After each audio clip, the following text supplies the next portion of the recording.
نحمده ونصلي ونسلم على سيدنا ومولانا محمد رسوله النبي الأمين المكين الكريم الرؤوف الرحيم. أما بعد، فأعوذ بالله من الشيطان الرجيم. بسم الله الرحمن الرحيم. من يطع الله والرسول فأولئك مع الذين أنعم الله عليهم من النبيين والصديقين والشهداء والصالحين وحسن أولئك رفيقا. صدق اللہ مولانا العظیم. محترم مشائخ و علماء کرام و معزز خواتین و حضرات، اللہ رب العزت کی توفیق و عنایت اور اس کے فضل و کرم سے ہم آج بھی جس موضوع پر گفتگو کر رہے ہیں وہ سابقہ جمعۃ المبارک کے خطاب کے سلسلے کی ایک کڑی ہے. گزشتہ جمعہ کے موقع پر ہم نے شہادت کے معنی اور مفہوم پر روشنی ڈالی تھی، اور اس معنی اور مفہوم شہادت کے حوالے سے شہادت سیدنا امام حسین رضی اللہ تعالی عنہ پر کچھ گفتگو کی تھی. اس ضمن میں میں نے شہادت کے دو معانی آپ کے سامنے عرض کیے تھے. ایک معنی شہادت کا یہ بیان کیا تھا کہ دیکھنا اور پانا، اور اس معنی کی نسبت سے شہادت کا تصور کیا بنتا ہے، اس پر گفتگو ہو چکی. دوسرا معنی عرض کیا گیا تھا شہادت کا موجود ہونا اور حاضر ہونا. اس معنی کی نسبت سے شہادت کا تصور کیا بنتا ہے، اور پھر بالخصوص سیدنا امام حسین رضی اللہ تعالی عنہ کی شہادت اس معنی کی نسبت سے کس عظمت کی اور انفرادیت کی اور امتیاز کی حامل ہے، اس کا بیان بھی ہو چکا. آج ہم انشاءاللہ تعالی شہادت ہی کے تیسرے اور چوتھے معنی کے حوالے سے شہادت سیدنا امام حسین رضی اللہ تعالی عنہ کا تذکرہ کریں. لفظ شہادت کا تیسرا معنی جو مرادی معنی ہے وہ ہے گواہی دینا. عربی میں کہا جاتا ہے الشہود علم یقینی حصل بمشاہدت بصر و بصیرت، کہ شہادت کسی شخص کا وہ یقینی اور قطعی علم ہے جو اسے حاصل ہوتا ہے مشاہدہ کے ذریعے، خواہ وہ مشاہدہ سر کی آنکھ کا ہو خواہ دل کی آنکھ کا.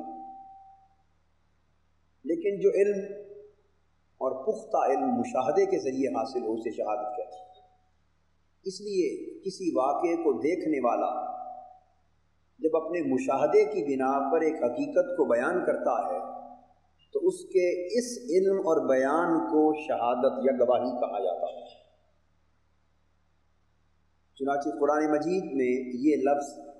اس معنی میں بھی استعمال ہوا ہے. ارشاد فرمایا گیا وَاسْتَشْهِدُوا شَهِیدَینِ، یعنی تم دو گواہوں کو پیش کرو تاکہ وہ گواہی دیں. اسی طرح فرمایا گیا لِتَكُونُوا شُهَدَاءَ عَلَى النَّاسِ وَيَكُونَ الرَّسُولُ عَلَيْكُمْ شَهِيدًا. اے امت مسلمہ، ہم تمہیں سب سے بہتر امت اور امر و نہی کے منصب پر فائز امت اس لیے بنا رہے ہیں تاکہ تم لوگوں پر گواہ ہو جاؤ،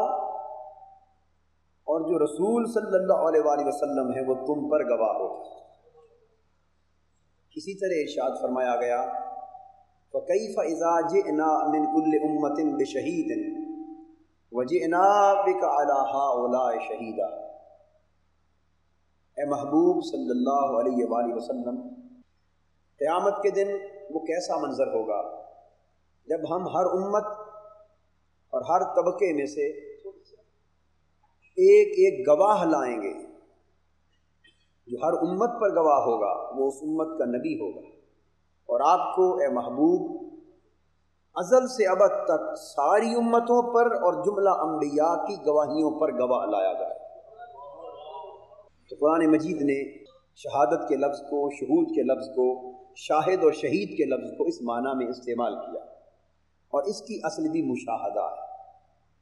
اس طرح قیامت کے دن کو یوم مشہود کہا جاتا ہے،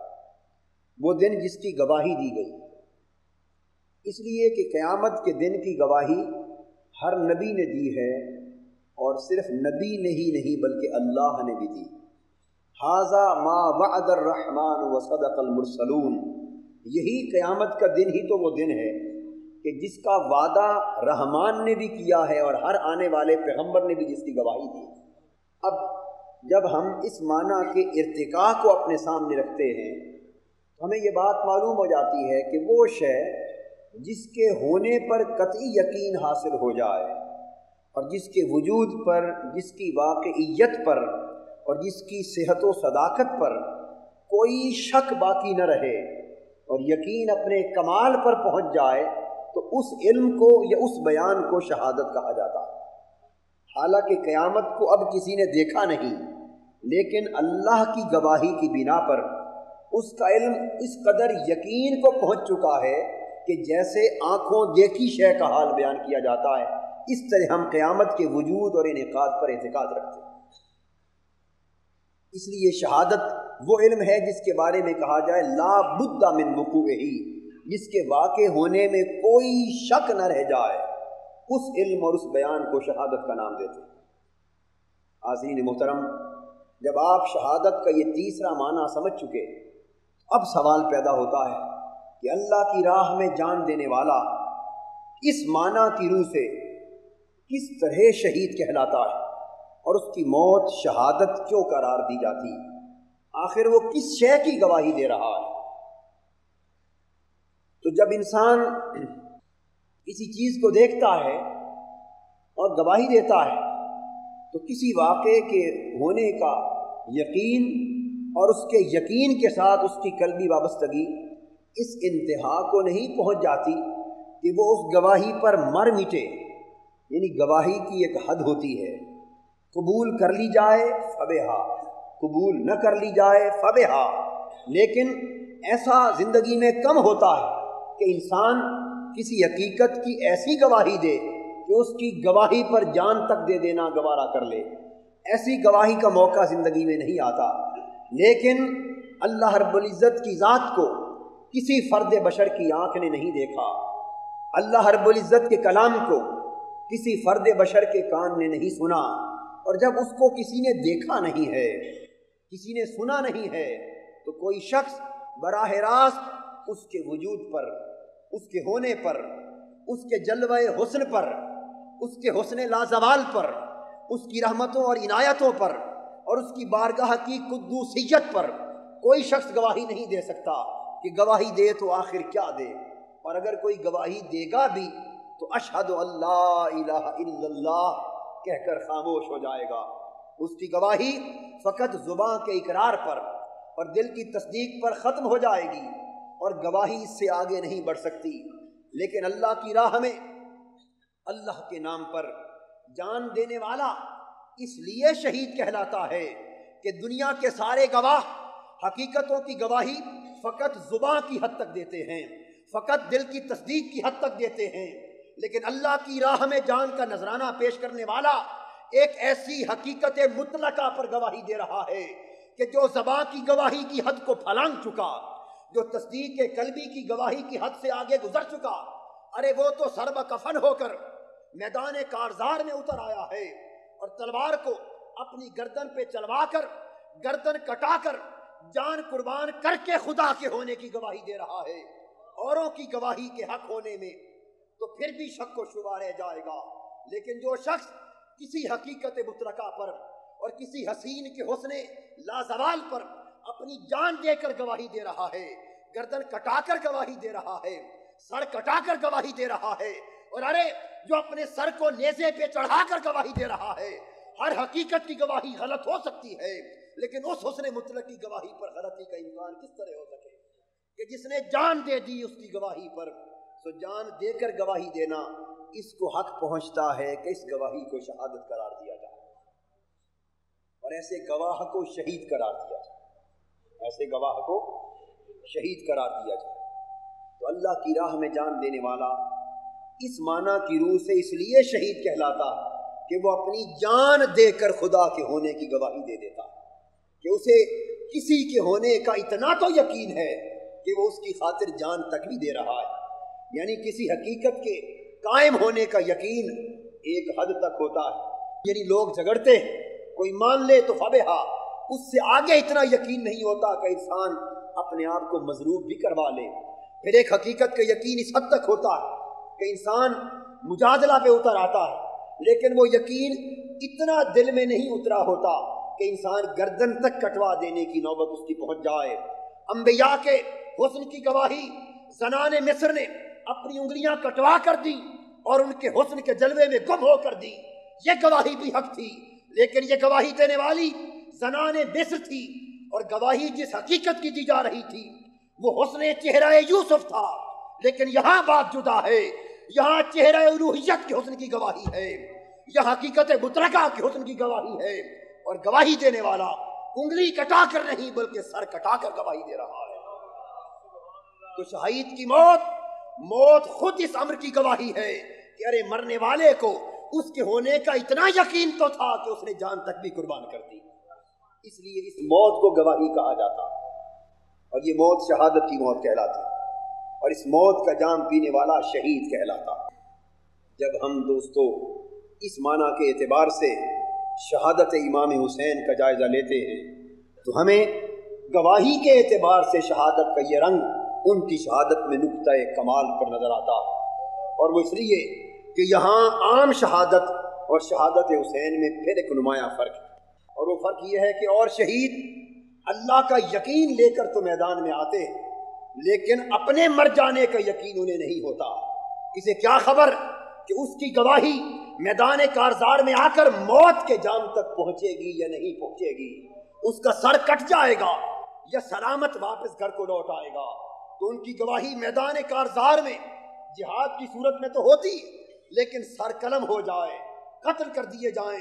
تو شہادت تو واقع ہو گئی، لیکن وقت شہادت سے پہلے اسے اس امر کا یقین نہ تھا کہ میں جام شہادت نوش کرنے والا ہوں۔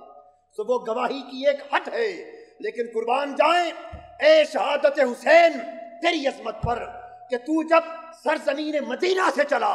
تو نہ صرف تجھے خدا کے حسن مطلق کا یقین تھا، نہ تجھے صرف دین اسلام کی حقانیت کا یقین تھا، بلکہ اس امر کا بھی یقین تھا کہ تو جام شہادت نوش کرنے جا رہا ہے۔ اسے علم تھا اس بات کا کہ میں بچ کر واپس نہیں آ رہا،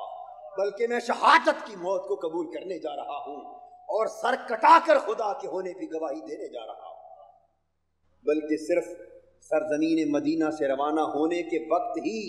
اس شہادت کا یقین نہ تھا، بلکہ ابھی تو حسین اپنے عالم شباب میں تھے۔ ارے فقط عالم شباب میں ہی نہ تھے، ابھی ان کا لڑکپن تھا، ارے ابھی لڑکپن ہی نہ تھا، ابھی بچپن تھا جب اپنے مقدس نانا کی گود میں کھیلا کرتے تھے، جب آقائے دو جہاں کے کندھوں پر سواری کیا کرتے تھے، جب سیدہ عالم رضی اللہ تعالیٰ عنہ کے گھر مٹی میں کھیلا کرتے تھے۔ حسین ابھی بچپن میں تھا کہ انہیں اپنے امر شہادت کا یقین تھا۔ تو کتنی عظیم شہادت تھی کہ جس کے 50 برس اپنی شہادت کے یقین میں گزر گئے، اور جب وہ وقت آیا شرق سے غرب تک ہر کس و ناکس نے روکا، اعزاء اقارب نے روکا، دوست دشمن نے روکا، تمام متعلقین نے روکا کہ حسین یزیدی لشکر اور کوفی لوگ بڑے بے وفا ہیں، آپ ادھر نہ جائیے،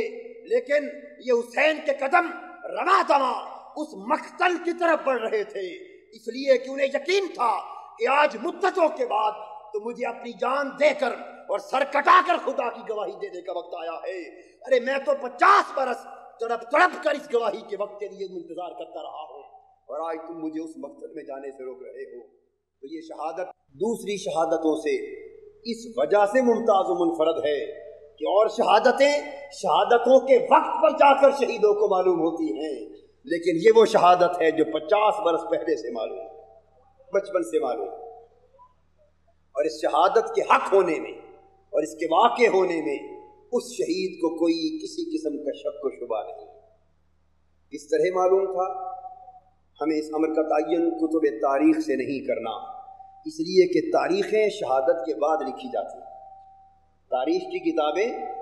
شہادت کے واقعات کے بعد لکھی جاتی ہیں۔ ہمیں تعین حدیث رسول سے کرنا ہے کہ حدیث رسول حسین کی شہادت سے پہلے بیان کی گئی، وہ حسین کی شہادت سے پہلے بیان کی گئی، اور تاریخ شہادت حسین کے بعد رقم کی گئی۔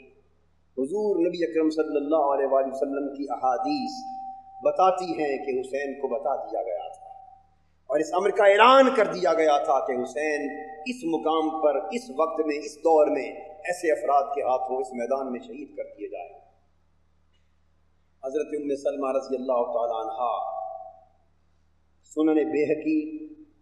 اور مستدرک حاکم میں حدیث آتی ہے، ام المومنین ام سلمہ رضی اللہ تعالی عنہا روایت کرتی ہیں، فرماتی ہیں کہ حضور علیہ السلام میرے گھر تشریف لائے، آرام فرما ہوئے، اور اچانک نیند سے اٹھے اور پریشان تھے۔ فاستيقظ وهو خاسر وفي يده تربة حمراء يقلبها قلت ما هذه التربة يا رسول الله صلى الله عليه وآله وسلم؟ قال أخبرني جبريل أن ابني الحسين يقتل بعدي بأرض العراق وهذه تربتها۔ ام سلمہ رضی اللہ تعالیٰ عنہ فرماتی ہیں کہ حضور میرے گھر میں لیٹے تھے، اچانک اٹھے اور پریشان حال تھے، اور آپ کے دست اقدس میں سرخ رنگ کی مٹی تھی اور اس مٹی کو اس طرح ہلاتے تھے۔ میں نے پوچھا آقا اس مٹی کو ہلاتے کیوں ہیں اور یہ مٹی کیا ہے؟ آقا دو جہاں صلی اللہ علیہ وآلہ وسلم نے فرمایا ام سلمہ مجھے ابھی جبرائیل نے آ کر خبر دی ہے کہ میرا یہ بیٹا حسین میرے بعد عراق کی سرزمین میں شہید کر دیا جائے گا، اور یہ سرخ مٹی اس کے مقتل کی مٹی ہے، اس کی جائے شہادت کی مٹی۔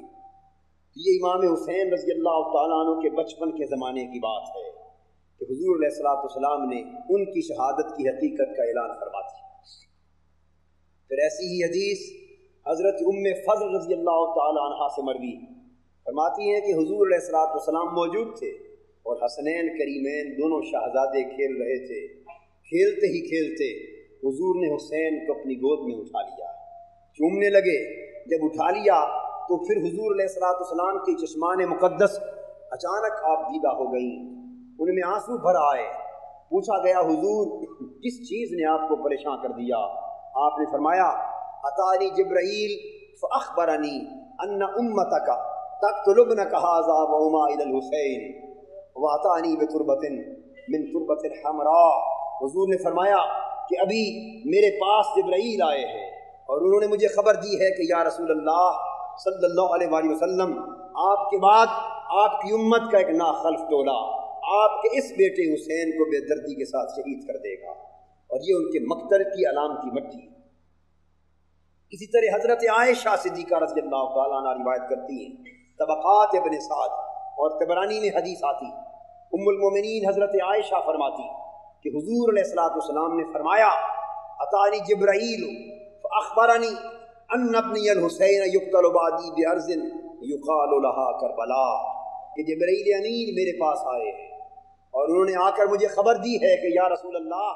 صلی اللہ علیہ وآلہ وسلم آپ کی امت آپ کے بعد آپ کے اس بیٹے حسین کو شہید کر دے گی، اور جس جگہ پر حسین کی شہادت واقع ہوگی اس جگہ کا نام کربلا ہے۔ تو گویا حضور علیہ السلام نے امام عالی مقام کی شہادت کی نہ صرف خبر دی تھی بلکہ اس ملک اور سرزمین کا ذکر کیا جہاں آپ شہید ہونے والے تھے، اس ملک کا ہی ذکر نہ فرمایا بلکہ اس میدان کربلا کی نشاندہی کر دی جو آپ کا مقتل اور مشہد بننے والا تھا۔ اور بات صرف یہی ختم نہیں ہوتی، بلکہ میں سمجھتا ہوں کہ اس عہد اور اس سال کی نشاندہی کر دی کہ جس دور میں امام حسین رضی اللہ تعالیٰ عنہ شہید ہونے والے تھے۔ سیدنا ابو ہریرہ رضی اللہ تعالیٰ عنہ روایت کرتے کہ حضور علیہ الصلوۃ والسلام ہمیشہ یہ دعا کرتے، اللہم انی اعوذ بک من رأس الستین و امارت الصبیان، اے اللہ میں سن 60 ہجری کے خاتمے سے تیری بارگاہ میں پناہ مانگتا ہوں، اور نوعمر لوگوں کے تخت سلطنت پر بیٹھ جانے سے پناہ مانگتا ہوں۔ حضرت ابو ہریرہ رضی اللہ تعالیٰ عنہ فرماتے ہیں کہ مجھے عمر بھر ان دو دعاؤں کی حقیقت کی سمجھ نہ آ سکی، ان کی حکمت معلوم نہ ہو سکی کہ 60 ہجری کے خاتمے کے بعد کیا ہونے والا تھا، اور نوعمر لوگوں کے تخت سلطنت پر بیٹھنے کا ذکر حضور کس کی طرف اشارہ فرما رہے تھے، میں یہ حکمت جان نہ سکا تا کہ 60 ہجری کا زمانہ آ گیا، اور جب یزید تخت سلطنت پر متمکن ہوا تو اس وقت مجھے آقا دو جہاں کی حدیث یاد آ گئی کہ آقا دو جہاں کی یہ دعا اس دور کے لیے تھی کہ 60 ہجری کے خاتمے کے بعد کوئی بہت بڑا سانحہ امت مصطفی میں پیش آنے والا ہے، اور اس نوجوان 34 سالہ بد کردار، بدبخت، فاسق و فاجر اور خونخوار شخص کے تخت سلطنت پر متمکن ہونا کسی تاریخ اسلام کے بہت بڑے خونی باپ کو رقم کرنے والا ہے۔ آقا دو جہاں نے ان دو امور سے پناہ مانگی تھی، سو سیدنا ابو ہریرہ نے اللہ کی بارگاہ میں دعا کی کہ میرے مولا جب تیرے حبیب نے ان دو چیزوں سے پناہ مانگی تو میں بھی حضور کی سنت میں پناہ مانگتا ہوں، مجھے اس واقعے سے پہلے اٹھا لے۔ حضرت ابو ہریرہ رضی اللہ تعالیٰ عنہ وفات پا گئے۔ سو آقا دو جہاں نے دور حکومت یزید کی نشاندہی فرما دی۔ 60 ہجری کے خاتمے کے بعد جب 61 میں امام حسین رضی اللہ تعالیٰ عنہ کی شہادت کا واقعہ ہو رہا ہے، 60 ہجری کا سال ختم ہوتا ہے، نیا سال محرم کے مہینے سے شروع ہوتا ہے، تو 60 ہجری ختم ہوا اور نئے سال کے پہلے مہینے کی 10 تاریخ امام عالی مقام کی شہادت کا دن قرار پایا۔ کتنی سچی تھی آقا دو جہاں کی دعا، اور کتنی حقیقت پر مبنی تھی آقا دو جہاں کی پیشین گوئی۔ تو دوستو ان احادیث سے یہ معلوم ہو گیا کہ اہل مدینہ کے سامنے، خانوادہ رسالت مآب کے سامنے، اور آقا دو جہاں کے جانثاروں میں سے ہر فرد کے سامنے یہ حقیقت دو ٹوک طریقے سے بیان کر دی گئی تھی کہ عہد یزید میں 60 ہجری کے بعد ملک عراق کے اندر میدان کربلا میں امام حسین شہید ہونے والے ہیں۔ کوئی عمل شہادت اتنا حقیقت پر، دو ٹوک حقائق پر، بالکل بغیر شک و شبہ بیان پر مشتمل تھا کہ امام حسین تو درکنار سرزمین مدینہ کے کسی شخص کو بھی اس شہادت کے واقعے اور اس کی تفسیر میں کوئی شک و شبہ نہ تھا، بلکہ انس بن حارث رضی اللہ تعالیٰ عنہ روایت کرتے کہ ہمیں حضور علیہ الصلوۃ والسلام نے فرمایا کہ سرزمین کربلا میں میرا بیٹا حسین شہید کیا جائے گا، فَمَن يَشْهَدُ مِنْكُمْ ذَلِكَ فَلْيَنْصُرْ۔ سو میرے صحابیوں میں تمہیں کہتا ہوں کہ اس شہادت کے وقت تم میں سے جو شخص اس مقام کو پالے میری خاطر میرے حسین کی مدد کرے، ان کا ساتھی بن جائے۔ آقا دو جہاں نے صحابہ کو یہ کہہ دیا تھا۔ انس بن حارث آئے، اس مقام پر لشکر میں شریک ہو گئے، اور جو سنتا گیا کہ لشکر حسین شہادت کے لیے سوئے کربلا جا رہا ہے، وہ سب کچھ چھوڑ کر اس لشکر میں شریک ہوتا چلا گیا، اس لیے کہ ہر کسی کو معلوم ہے کہ یہ امر متعین تھا، اور امام حسین اس مقام پر شہادت کا جام نوش کرنے کے لیے جا رہے تھے۔ حتیٰ کہ حضور علیہ الصلوۃ والسلام نے حضرت ام سلمہ کو مٹی عطا کی اور وقت شہادت بھی متعین فرما دیا، سرخ مٹی دی اور فرمایا اذا تحولت هذه التربة دما فاعلمی ان ابنی قد قتل۔ اے ام سلمہ اس سرخ مٹی کو سنبھال کے رکھ لے، دیکھتے رہنا، جب یہ خون سے بدل جائے سمجھنا کہ اب میرا حسین شہید ہو گیا۔ اور پھر یہ امر شہادت اتنا وسیع شہرت حاصل کر چکا تھا کہ اسبغ ابن بنانہ روایت کرتے ہیں اتینا مع علی رضی اللہ تعالی عنہ علی موضع قبر الحسین فقال ہا ہنا مناخ رکابہم وہا ہنا موضع رحالہم وہا ہنا محراق دمائہم فئۃ من آل محمد یقتلون بہذہ الارصہ وتبکی علیہم السماء والارض۔ حضرت علی شیر خدا کے لشکر میں اسبغ ابن بنانہ کہتے ہیں ہم جا رہے تھے، کہ دریائے فرات کے کنارے ہم اس میدان میں پہنچے کہ جس میدان کا نام میدان کربلا ہے۔ حضرت علی شیر خدا کے قدم رک گئے، قافلے والوں کو پڑاؤ کرنے کا حکم دے دیا اور ہم سے خطاب کرنے لگے، فرمانے لگے لوگوں خاموش ہو جاؤ اور سنو، اس میدان کربلا کی زمین کو پہچان لو، اس دریائے فرات کے کنارے کو پہچان لو۔ ہم چونک اٹھے کہ حضرت علی کیا خبر سنانے والے ہیں؟ آپ نے فرمایا کہ دیکھو میں تمہیں نشان لگا کے بتاتا ہوں کہ میرے حسین کا قافلہ یہاں پڑاؤ کرے گا،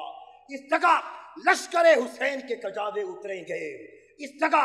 امام حسین کے خیمے لگیں گے، اس جگہ لشکر حسین کے شہیدوں کے خون بہیں گے، اور آل محمد میں سے ایک معتدب طبقہ اور گلشن رسول میں سے کئی نرم و نازک پھول یہاں مسل دیے جائیں گے اور یہاں آل محمد کے طبقے کو شہید کر دیا جائے گا۔ ایسی شہادت کہ جس شہادت پر زمین و آسمان مسلسل خون کے آنسو روئیں۔ ان تمام احادیث کو بیان کرنے کا اور ان تمام آثار و روایات کو بیان کرنے کا مقصد ایک تھا تاکہ یہ امر پایہ ثبوت کو پہنچ جائے کہ اور شہید جب اپنی شہادت گاہوں کو جاتے ہیں انہیں یقین نہیں ہوتا کہ ہم گواہی تکمیل تک پہنچا سکیں گے یا نہ پہنچا سکیں گے، لیکن حسین تیری شہادت ایسی شہادت عظمیٰ ہے اور ایسی شہادت منفرد و ممیز ہے۔ جب تو سفر حیات پر چلا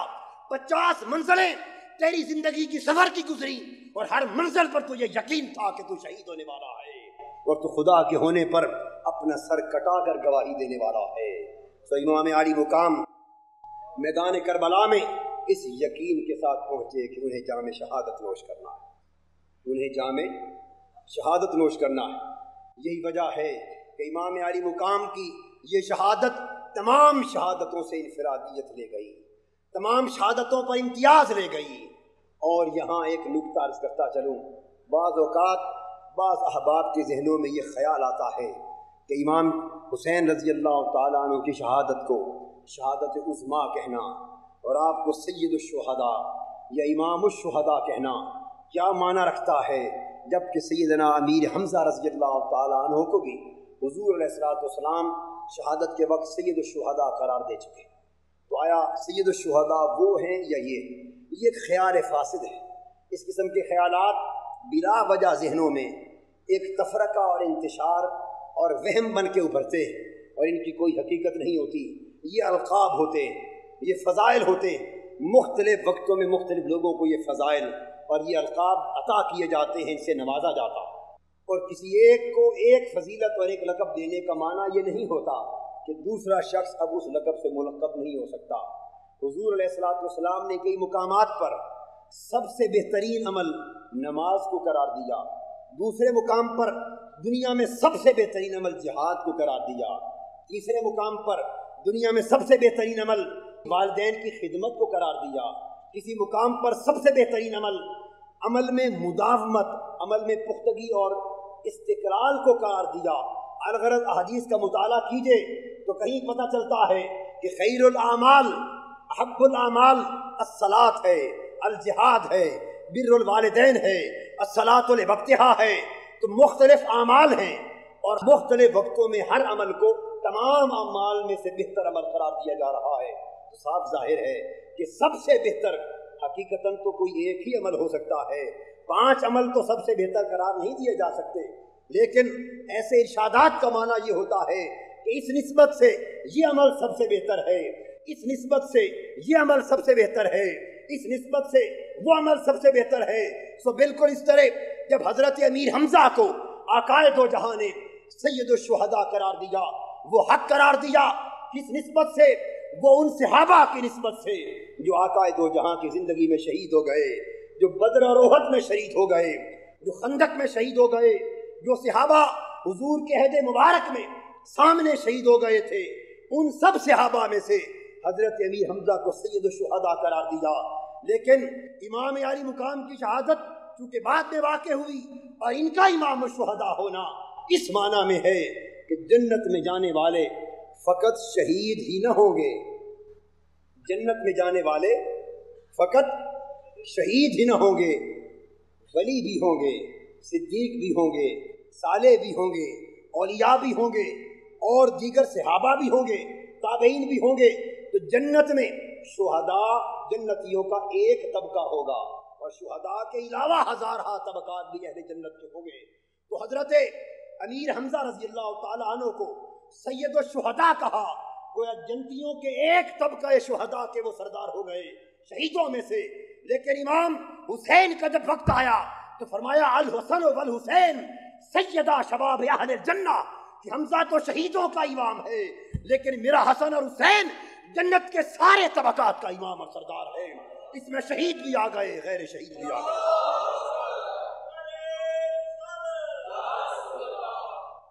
انہیں سیادت ایک مرتبہ شہادت میں عطا کی، لیکن حسن اور حسین کی شہادت ایک مرتبہ شہادت میں نہیں بلکہ کل اہل جنت میں عطا کی۔ اور فرمایا فاطمہ تو سیدۃ نساء اہل الجنہ، کہ حسن اور حسین سب جنتی جوانوں کے امام ہیں اور میری فاطمہ سب جنتی عورتوں کی سردار ہے۔ ان کی شہادت عام ہے، مطلق ہے، باقی شہادتیں وہ مختلف نسبتوں سے ہیں، وہ بھی حق ہے، یہ بھی حق ہے۔ حاضرین محترم، عرض یہ کر رہا تھا کہ یہ فضیلت اور یہ بلند مقام اس لیے ملا کہ ان کی شہادت اس طرح کی شہادت ہے کہ 50 برس کی زندگی کا ہر لمحہ اس شہادت پر گواہ ہے، اس شہادت پر گواہ ہے۔ اور پھر امام علی مقام نے شہید ہو کر بعد از وفات، بعد از شہادت، اپنے امر شہادت سے اللہ کے ہونے کی گواہی کا مسلم کر دیا۔ جناب منہال بن عمرو روایت کرتے ہیں کہ واللہ رأیت راس الحسین حین حمل بین یدی الراس رجل یقرأ سورۃ الکہف حتی اذا بلغ قولہ تعالی ام حسبت ان اصحاب الکہف والرقیم کانوا من آیاتنا عجبا فانطلق اللہ الراس وقال اعجب من اصحاب الکہف قتلی وحملی، اور کما قال، حدیث میں آتا ہے، منہال بن عمرو روایت کرتے ہیں کہ خدا کی قسم میں نے اپنی آنکھوں سے دیکھا جب امام حسین کی شہادت ہو چکی اور شہداء کربلا معلیٰ کے مقدس سر ان کے جسدات اطہر سے، مقدس جسموں سے کاٹ کر جدا کر دیے گئے، اور ابن زیاد کے یزیدی لشکر نے ان بدبختوں نے ان سروں کو نیزے کی نوک پر چڑھا کر ان کا جلوس لے کر ملک شام اور دمشق کے کوچوں و بازار میں گھومنے لگے، تو میں نے اپنی آنکھوں سے دیکھا کہ ایک شخص امام حسین کے سر انور کے سامنے نیزے کے سامنے چل رہا تھا، اور وہ قرآن مجید کی سورہ کہف کی تلاوت کر رہا تھا۔ جب وہ تلاوت کرتا کرتا اس آیت پر پہنچا کہ کیا تو نے نہیں دیکھا کہ اصحاب کہف اور اصحاب رقیم کے واقعات کتنے عجیب ہیں، جب اصحاب کہف کے واقعے پر تعجب کے مقام پر پہنچا جو قرآن کی آیت تھی، تو منہال بن عمرو کہتے ہیں اللہ کی عزت کی قسم میں نے آنکھوں سے دیکھا اور کانوں سے سنا کہ امام حسین کا سر نیزے کی نوک پر گویا ہو گیا، اور وہ کہنے لگا اصحاب کہف کے واقعات پر تعجب بیان کرنے والے، کیا حسین ابن علی اور نواسہ رسول کے سر کا قلم ہونا اور آج نیزے کی نوک پر شام کے بازاروں میں گھمایا جانا اصحاب کہف سے کوئی کم عجیب تر ہے؟ کچھ کم عجیب تر ہے؟ یہ کیا ہے؟ شہید ہو کر سر بھی نیزے پر خدا کے ہونے کی گواہی دے رہا ہے۔ کس طرح گواہی دے رہا ہے خدا کے ہونے کی؟ کہ اللہ نے کہا لا تقولوا لمن يقتل في سبيل الله اموات بل احياء ولكن لا تشعرون، جو لوگ اللہ کی راہ میں مارے گئے انہیں مردہ نہ کہو۔ لا تحسبن الذين قتلوا في سبيل الله امواتا بل احياء عند ربهم يرزقون، جو لوگ اللہ کی راہ میں مارے گئے، قتل شہید ہو گئے، انہیں مردہ گمان بھی نہ کرو، پر وہ تو زندہ ہیں اور تمہیں ان کی زندگی کا شعور بھی نہیں۔ قرآن پکار پکار کر کہتا رہا کہ خدا کی راہ میں شہادت کی موت مرنے والے زندہ ہیں اور تمہیں ان کی زندگی کا شعور نہیں۔ لیکن اس زندگی پر فقط ہر شہید کی زندگی پر اعتقاد رہا، لیکن حسین کی شہادت نے قرآن کے اس اعلان کی سچی شہادت کو بیان کر دیا۔ کہا لوگو تم شہید کے زندہ ہونے پر فقط اعتقاد رکھتے ہو، میں سر کٹا کر نیزے پر بول کر بتاتا ہوں کہ شہید زندہ ہے۔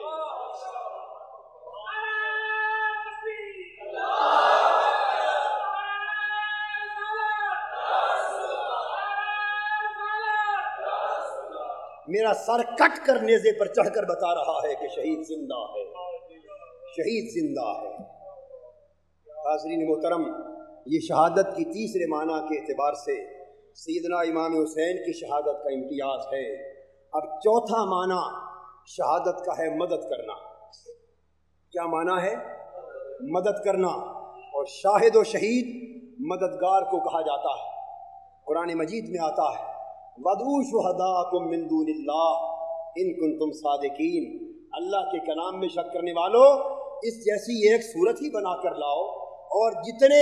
اللہ کے غیر تمہارے مددگار ہیں، بت جن کی پوجا کرتے ہو، سب مددگاروں کو بلا لو اگر تم سچے ہو۔ تم ایسا نہیں کر سکتے۔ تو شہید اور شاہد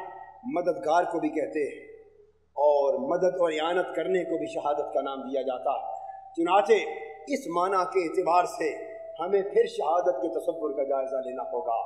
کہ شہید تو خود مر گیا، شہید تو خود، عام عقل یہ کہتی ہے، اور ناداں انسان اپنی مادی عقل کی کسوٹی پہ پرکھنے والا یہ کہتا ہے کہ شہید تو مر گیا، اور جو خود مر گیا وہ مدد کیا کر سکتا ہے؟ جو خود مر گیا اور قتل ہو گیا، اور جس کے جسم کے ٹکڑے ہو گئے، اور جس کی روح قفس انصری سے پرواز کر گئی، وہ تو خود مر گیا، وہ تمہارا مددگار کس طرح ہو سکتا ہے؟ تو گویا شہید ہونے والا پھر کس طرح مدد اور اعانت کرتا ہے کہ اسے شہید کہا جائے؟ تو حاضرین محترم، شہید مددگار کے معنی میں بھی، اور اس کی شہادت اس طرح مدد اور اعانت کا باعث بنتی ہے کہ شہید دیکھنے میں تو خود مر جاتا ہے، اس کا سر قلم ہو گیا، اس کی گردن کٹ گئی، وہ اس کی روح قفس انصری سے پرواز کر گئی، دیکھنے والے نے سمجھا کہ وہ چل بسا، لیکن حقیقت یہ ہے کہ شہید مر کر زندہ رہنے والوں کو جینے کا طریقہ سکھا گیا، انہیں مرنے جینے کا طریقہ سکھا گیا، اور ہزار مردہ لاشوں کو باعزت اور باغیرت زندگی بسر کرنے کا طریقہ سکھا گیا۔ یہی مدد ہے جو شہید اپنی جان پر کھیل کر امت کی کر جاتا۔ بالکل اس طرح جس طرح آپ ایک ماچس کو جلاتے، دیا جلانے کے لیے ماچس جلاتے، اس کو مسالے کے ساتھ رگڑتے، اور رگڑ سے وہ ماچس جل پڑتی، جب جلتی ہے تو کیا ہوتا ہے کہ ماچس خود جل کر راکھ ہو جاتی، ماچس جل کر راکھ ہو جاتی، دیکھنے میں اس کا تو کچھ نہیں بچتا، تو دیکھنے والے نے سمجھا کہ ماچس جل گئی، راکھ ہو گئی، ختم ہو گئی، لیکن اس ناداں کو یہ خبر نہیں کہ وہ خود کس طرح ختم ہو گئی، وہ تو ہزار بجھے ہوئے چراغوں کو جلا گئی ہے۔ تو جو ماچس ہزار چراغوں کو جلا گئی اسے مردہ نہ کہو، وہ تو زندہ ہے۔ ارے شہید خود تو جان دے دیتا ہے، سر گردن کو کٹوا دیتا ہے، لیکن گردن کٹوا کر گردن والوں کو زندہ رہنے کا سبق سکھا جاتا ہے کہ کس طرح گردن نہ جھکی اس کی جہانگیر کے آگے۔ یہ سبق شہید ہی دے کر جاتا ہے کہ گردن کٹ تو سکتی ہے لیکن کسی خیر کے سامنے چپ نہیں سکتی۔ تو شہید چونکہ شہادت کا جام پی کر ارے زندوں کو سبق سکھاتا ہے زندہ رہنے کا، آمریت کے بت کو پاش پاش کرنے کا طریقہ سکھاتا ہے، فسق و فجور اور بدی اور ظلم و تشدد کے خلاف علم بغاوت بلند کرنے کا طریقہ سکھاتا ہے۔ شہید کا خون اگر تمہارا مددگار نہ ہو تو تمہیں مر مٹنے کٹنے کا سبق ہی یاد نہ رہے۔ یہی اس کی مدد ہے، یہی اس کی اعانت۔ اس پیمانے پر آئیے ہمیں شہادت امام حسین کے تصور کا پھر سے جائزہ لینا ہوگا کہ جب شہادت کا معنی امت کی مدد کرنا ہے تو امام حسین رضی اللہ تعالیٰ عنہ کی شہادت امت کی کیسی مدد کر گئی۔ تو دوستو، تاریخ کے اوراق کو کھنگالنے سے یہ امر روز روشن کی طرح واضح ہو جاتا ہے کہ فسق و فجور، بدی، ظلم، سفلہ نوازی، بدکاری، شراب خوری، خوخاری اور احکام و شرائع اسلام کے خلاف کھلا تبصر اور کھلا استہزاء، اس دور کا تاریخ اسلام میں آغاز یزید کے دور سلطنت سے ہوا۔ اس سے پہلے خلفائے راشدین کا دور تھا۔ خلفائے راشدین میں حضرت امام حسن مجتبی رضی اللہ تعالی عنہ، ان کے 6 ماہ ڈال کر خلافت راشدہ کا دور ختم ہو گیا۔ خلافت راشدہ کا دور سیدنا امام حسن مجتبی کی زندگی کے ساتھ ختم ہو گیا۔ ان کے بعد حضرت معاویہ رضی اللہ تعالیٰ عنہ کا دور آیا۔ ان کا دور ہرگز خلافت راشدہ کا دور نہیں ہے، ان کا دور خلافت راشدہ کا دور نہیں، اور نہیں وہ خلیفہ راشد ہیں اسلام شریعت اور تاریخ کی اصطلاح میں، بلکہ وہ بادشاہ تھے، لیکن شرف صحابیت کی وجہ سے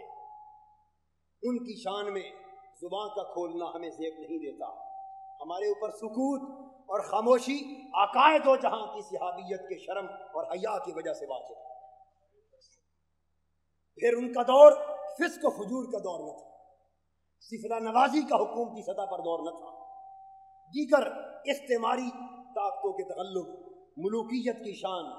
اس قسم کے معاملات رائج ہو گئے، غالب ہو گئے، لیکن وہ دور تاریخ اسلام میں جب فسق و فجور کی زندگی کا آغاز ہوا اور تخت سلطنت پر خوخاری کا آغاز ہوا اور بدکاری کا آغاز ہوا اور شاعر اسلام کی دھجیاں اڑائی جانے کا آغاز ہوا، وہ دور یزید ہے۔ اس دور سے تاریخ اسلام کی سمت کو موڑا جا رہا تھا۔ امت مسلمہ کی تاریخ ایک بدکار شخص اپنی بد اخلاقیوں اور بد کرداریوں کی وجہ سے اور اپنی خوخاریوں کی وجہ سے نئے انداز کے ساتھ رقم کرنا چاہتا تھا، اور اس وقت کثیر تعداد میں صحابہ و تابعین جو بڑے بڑے اہل حق تھے، سب نے اس دور کے جبر و بربریت کے سامنے، ظلم و تشدد کے سامنے، اس کے استحصال کے سامنے، اس کی بدکاریوں اور بدفعلیوں کی انتہا کے سامنے اللہ کی اجازت سے، شریعت کی اجازت سے رخصت کا راستہ اپنا لیا۔ لیکن ہر کوئی رخصت کی راہ اپنانے لگے تو اسلام کو زندہ نہیں کیا جا سکتا، اسلام کی قدروں کو محفوظ نہیں کیا جا سکتا۔ رخصت کی راہ پر چل چل کر اسلامی قدریں بھی مٹ جاتی ہیں اور امت بھی تباہی اور ہلاکت کی گڑھوں میں جا گرتی ہے۔ ضرورت تھی کہ ظلم اور بدکاری کے اس آغاز میں کوئی صاحب عزیمت بھی کھڑا ہو جائے جو رخصت کی راہ پر چل کر گردن بچانے کی بجائے گردن کٹوانے کا شعار اپنا لے، جو اپنی عزت محفوظ رکھنے کی بجائے سب کچھ لٹانے کی راہ اپنا لے، تاکہ وہ راہ عزیمت پر چل کر جبر و بربریت اور بد کرداری اور بد اخلاقی کے اس بہت بڑے بت کو پاش کر دے اور امت مسلمہ کو ظلم کے اس تاریخ دور میں عزت اور غیرت کے ساتھ زندہ رہنے کا سبق سکھا جائے۔ یہ عزیمت امام حسین کے حصے میں آئی۔ بڑے بڑے اہل حق رخصت کی راہ پر چل کر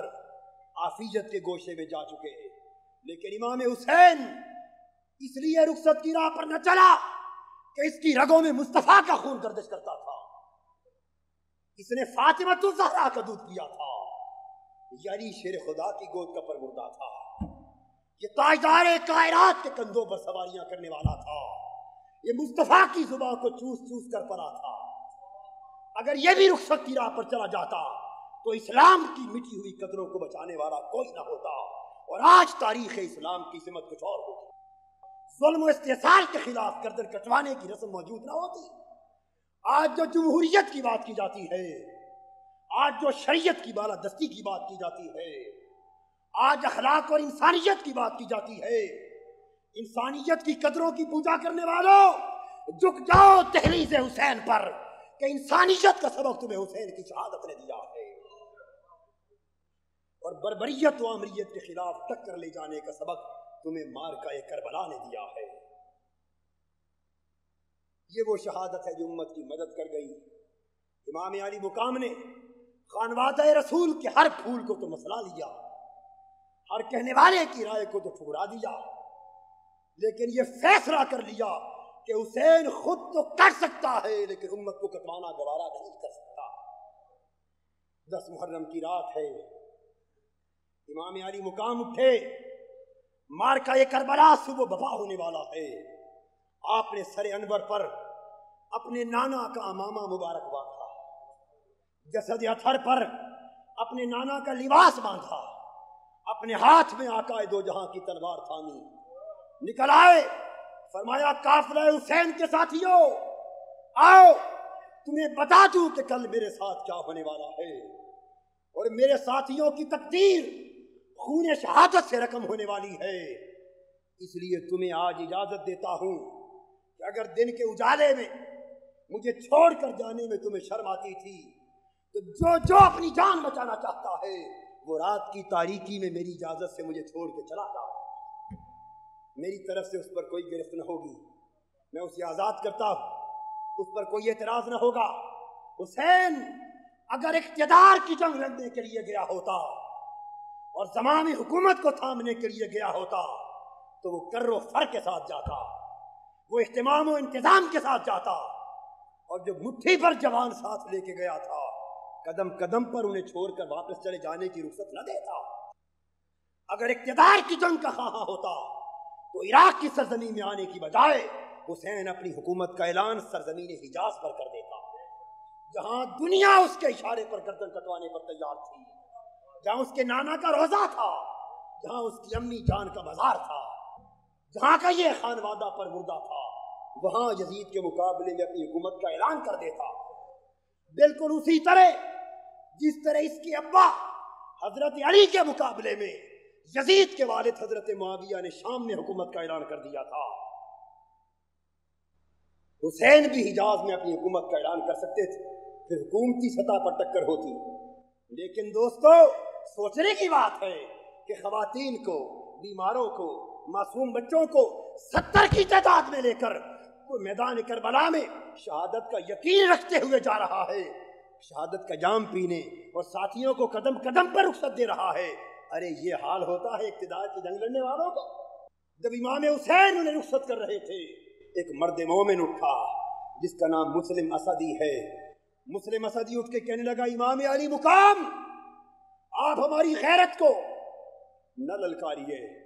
ہم اتنے بے غیرت نہیں ہو گئے کہ نواسہ رسول کو کارزار کربلا میں چھوڑ کر چلے جائیں۔ کیا آپ یہ چاہتے ہیں کہ ہم جا کر وہاں لوگوں سے پوچھتے پھرے کہ حسین کے ساتھ کیا بنا؟ اگر اس وقت تمہیں چھوڑ کر چلے گئے تو ہم تیرے نانا محمد کو کیا منہ دکھائیں گے اور اللہ کی بارگاہ میں کس طرح پیش ہوں گے؟ دن آ گیا، سب خانوادہ رسول کے پھول مسلے گئے، سب جوان شہید ہو گئے، معصوم شہید ہو گئے، لیکن یہ مرد جری سب جوانوں کو کٹوا کر اس کا حوصلہ پھر بھی پست نہ ہو سکا، اس کے عزائم پھر بھی شکستہ نہ ہو سکے، اور جب یہ تنہا پیچھے فقط خیمے چھوڑ کر اور مستورات اور معصوم بچوں کو چھوڑ کر تنہا میدان کارزار میں ہزاروں بدبخت یزیدیوں کے سامنے لڑ رہا تھا، اس وقت بھی وہ یزیدی لشکر کا ہر فرد اپنی مجرمانہ کردار سے آگاہ تھا، اور شرم و حیا کے باعث کوئی یزیدی سپاہی حسین کی آنکھوں میں آنکھ نہیں ملاتا تھا۔ ہر کسی کو علم تھا کہ ہم ظلم کر رہے ہیں، ہم بدی کا پودا اگا رہے ہیں، دور سے حملے کرتے، کوئی شخص سامنے آ کر حملے کی جرت نہ کرتا۔ 120 زخموں کے نشان حسین رضی اللہ تعالیٰ عنہ کے جسد اطہر پر ہوئے، شہید کر دیے گئے۔ پھر ان ظالموں کی انتقام کی آگ ابھی نہیں بجھی، اپنے گھوڑوں کو لا کر ان 70 مقدس لاشوں پر چلایا گیا، اور گھوڑوں کی ٹانپوں سے ان کے جسموں کو روندا گیا، پھر ان کے سروں کو کاٹا گیا۔ رات وہیں گزری۔ سوچئے اس رات خانوادہ رسول کی مبارک مستورات کے خیموں پر کیا بیتی ہوگی۔ ارے وہ حسین جو آقا دو جہاں کے کندھوں پر سواری کرنے والا تھا، وہ حسین کہ ایک روز حضور حضرت فاطمہ کے گھر کے سامنے سے گزر رہے تھے، اندر سے حسین کے رونے کی آواز آئی، میرے آقا کے قدم رک گئے، دروازہ کھٹکھٹا کر فرمانے لگے، فاطمہ تجھے معلوم ہے مجھ سے حسین کا رونا دیکھا نہیں جاتا، تو حسین کو رونے نہ دیا کر۔ آج رات جب حسین کا جسد اطہر اور علی اصغر و علی اکبر کا جسد اطہر اور قاسم و عبداللہ کا جسد اطہر اور عمر و عثمان کا جسد اطہر خانوادہ رسول کے بیٹے جب روندے جا رہے تھے تو عالم کیا ہوگا۔ رات گزری، صبح جب روانہ ہونے لگے اور اہل بیت کی مستورات کو قافلے کی صورت میں پابند سلاسل کر کے روانہ ہونے کا حکم دے دیا گیا، ادھر حضرت زینب بنت فاطمہ الزہرا رضی اللہ تعالی عنہا امام حسین کی ہمشیرہ، وہ جانا چاہتی ہے جلوس میں سفر پر، لیکن ان کے قدم ہیں جو اٹھنے کا نام نہیں لیتے۔ وہ مڑ کر کبھی اپنے بھائی حسین کو تکتی ہیں، کبھی اس قافلے کی راہ کو تکتی ہیں، قدم اٹھنے کی اجازت نہیں دے رہے۔ بڑی کوشش کی، رہا نہ گیا، بالآخر حضرت زینب بنت فاطمہ موقع پا کر دوڑی اور اپنے بھائی حسین کے مقدس لاشے پر آ گئیں۔ ان پر سخت ایک عالم طاری تھا، ہر طرف سناٹا تھا، فرات بھی سکوت کی آواز میں بہ رہا تھا، زمین و آسمان خون کے آنسو رو رہے تھے، رگزار کربلا کی خاک کا ہر ذرہ آپ دیدہ تھا، خون کے آنسو رو رہا تھا، ہر طرف اطراف و کناف عالم میں سناٹا تھا، حسین کا لاشا تھا، اور حضرت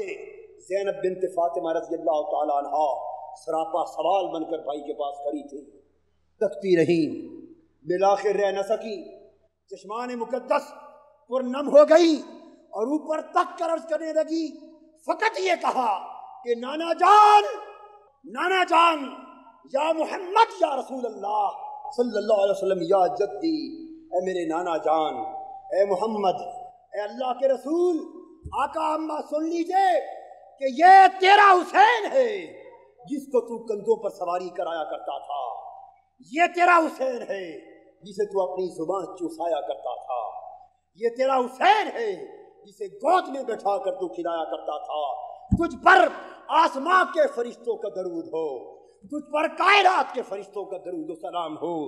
نانا جان میں جا رہی ہوں، بس تو جان اور تیرا بیٹا حسین جانے، یہ کہہ کر روانہ ہو گئی، لاشیں رہ گئے، سر نیزوں پر چل کر شام کے بازاروں میں چلے گئے۔ جب یہ قافلہ شام کے بازار کو جا رہا تھا تو بدبختوں نے اپنی کامیابی کا ترانہ بجانے کی خاطر ایک منزل پر پڑاؤ کیا اور شراب کے پیالے چلائے کہ آؤ حسین کی شہادت پر ذرا خوشیاں منا لیں۔ وہ بدبخت جب شراب پیالوں میں ڈال کر پینے لگے تو اچانک ان کی نگاہیں اٹھی اور آسمان پر ایک خونی قلم کے ساتھ اللہ کی قدرت کی طرف سے یہ شعر لکھا گیا کہ حسین کی شہادت پر خوشیوں کے ترانے بجانے والوں، اترجو امت قتلت حسینا شفاعت جدہی یوم الحسابی، کہ جس ٹولے نے آج حسین کو شہید کر دیا ہے، کیا یہ بدبخت ٹولہ اب بھی امید رکھتا ہے کہ قیامت کو اس کے نانا کی شفاعت حاصل کر سکے؟ حاضرین محترم، یہ تو تھا اس قافلے کا حال کہ بعد از وصال حسین امت کو زندگی دے گیا، اس حال میں زندگی دے گیا۔ لیکن حدیث پاک میں آتا ہے کہ حضور نے فرمایا قیامت کا دن ہوگا، آواز آئے گی کہ قیامت کے لوگوں اپنی نگاہیں جھکا لو، فاطمہ بنت محمد کی سواری آ رہی ہے۔ سب اہل قیامت، حدیث میں آتا، نگاہیں جھکا لیں گے، حضرت فاطمہ الزہرا رضی اللہ تعالی عنہا 70,000 جنتی حوروں کے جھرمٹ میں با پردہ اپنے مزار اقدس سے اٹھیں گے اور قیامت میں چل کر اللہ کی بارگاہ میں پہنچیں گے۔ اور حضرت فاطمہ الزہرا کے دوسری حدیث میں ہے کہ ایک ہاتھ میں اپنے بیٹے حسین کے خون آلود کپڑے ہوں گے، خون آلود کپڑے ہوں گے، ایک ہاتھ حضرت فاطمہ الزہرا رضی اللہ تعالی عنہا کا اللہ کے عرش کے پائے پر ہوگا۔ اللہ کے عرش کے پائے کو تھام کر ان خون آلود کپڑوں کو اٹھا کر وہ فقط یہ سوال کرے گی کہ اے باری تعالیٰ، اے سب سے بڑے منصف و عادل، میں تجھ سے عدل مانگتی ہوں، انصاف مانگتی ہوں، تو میرے اور میرے بیٹے حسین کے قاتلوں کے درمیان انصاف کر۔ اس وقت حدیث میں ہے حضور نے فرمایا کہ مجھے رب کعبہ کی عزت کی قسم، انصاف اسی طرح ہوگا جس طرح فاطمہ خوش ہوگی۔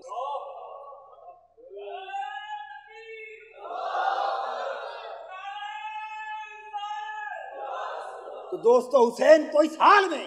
اپنا سر کٹوا چکے، اپنا تن ریزہ ریزہ کروا چکے، اپنے خانوادے کے ہر پھول کو مسلا چکے، لیکن ان کی شہادت اور عارضی طور پر یزید کی اس جنگ میں کامیابی، یہ جھوٹی کامیابی، یہ بے بنیاد کامیابی، اس کو فتح و شکست تصور نہ کیا جائے۔ واقعہ یہ ہے کہ جنگ میں حسین کو شہید کر کے بھی یزید ہار گیا اور حسین شہید ہو کر بھی جیت گیا، اس لیے کہ وہ امریت اگر حسین شہید نہ ہوتا تو دیر تک چلتی، لیکن مرض کر رہا تھا کہ حسین نے شہید ہو کر جینے والوں کو جینے کا سلیقہ سکھا دیا۔ حسین کی شہادت کا معرکہ بپا ہوا، ادھر اہل مدینہ جو غفلت کی نیند میں سوئے ہوئے تھے وہ اٹھ کھڑے ہوئے،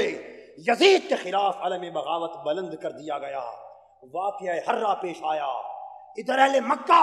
جو خواب غفلت کا شکار تھے اٹھ کھڑے ہوئے، تخت فسق کے خلاف علم بغاوت بلند کر دیا گیا۔ یزید نے مکہ پر حملہ کیا، شہر مدینہ کو تاخت و تاراج کیا، مسجد نبوی کو ویراں کیا، 10,000 صحابہ تابعین اور صحابیات و تابعات کو قتل کیا، اہل مکہ کا قتل کیا۔ ادھر اس کی ظلم انتہا کو پہنچی، ادھر اللہ کا عذاب، اللہ کی گرفت آ پہنچی، کولنج کا درد اٹھا، کعبہ یزید کا لشکر جلا رہا تھا۔ اس جلانے کی واردات کے دوران وہ شخص تڑپ تڑپ کر واصل جہنم ہو گیا۔ حسین کا نام شہید ہو کر 1400 سال گزر گئے، کسی کے ذہن سے محو نہ ہو سکا، اور یزید ظاہراً وہ جنگ جیت کر لوگوں کے ذہن اور دل و دماغ کو درکنار اپنی اولاد کے دلوں سے بھی اس کا نام محو ہو گیا۔ یزید کے مرنے کی دیر تھی کہ اس کے بیٹے معاویہ بن یزید کو، یزید کے بیٹے کا نام بھی معاویہ ہے، اسے یزید کا جانشین بنایا گیا، اس کے تخت پر بٹھایا گیا۔ جب اسے پکڑ کر تخت پر بٹھایا تو معاویہ بن یزید، یزید کا بیٹا، رونے لگا۔ آج یزید کے کردار کی تحسین کرنے والے کسی اور سے یزید کا کردار نہ پوچھیں، خود اس کے بیٹے معاویہ سے پوچھیں کہ تیرے باپ کا کردار کیا تھا۔ معاویہ بن یزید جب تخت پر بیٹھا، چیخ چیخ کر تخت کو ٹھوکر مار کر گھر چلا گیا۔ اس نے کہا کہ جو تخت اہل بیت کے خون کی بنیاد پر ظلم سے قائم ہوا ہو، میں معاویہ ہو کر اس تخت پر لعنت بھیجنے کے لیے تیار نہیں ہوں۔ وہ 3 ماہ زندہ رہا اور باپ پر اور باپ کے تخت پر لعنت بھیجتا ہوا دنیا سے رخصت ہو گیا۔ پھر اس کے بعد یزید اور یزید کی آمریت ہمیشہ کے لیے نمونہ لعنت بن گئی۔ حسین اور حسین کی شہادت ہمیشہ کے لیے نمونہ عظمت بن گئی۔ وما علینا الا البلاغ۔